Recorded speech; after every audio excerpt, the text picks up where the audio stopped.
კარლო კოპალიანმა ქართული ოცნების ოფისში ბრიფინგი გამართა, სადაც ნაციონალური მოძრაობის მაჟორიტარობის კანდიდატი სერგო ხაბულიანი რაიონში საჯარო მოხელეების პოლიტიკური ნიშნით გათავისუფლებაში დაადანაშაულა.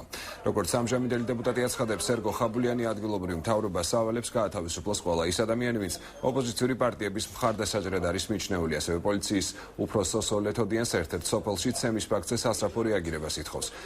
კარლო კოპალიანმა ყოველდღე ამის დამამტკიცებელი ვიდეო მასალა დღეს ჟურნალისტებს გადასცა.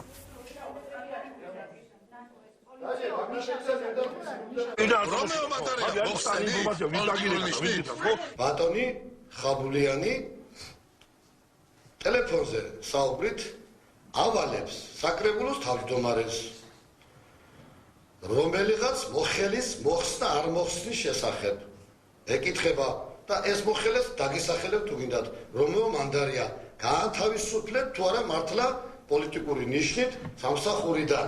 ეს არის პირდაპირ ის მუხლი, რომლითაც ხაბულიანი უნდა მოიხსნას დეპუტატობის კანდიდატობიდან. ნორმალურ ყველა დემოკრატიულ ქვეყანაში ასე მოიქცევიან.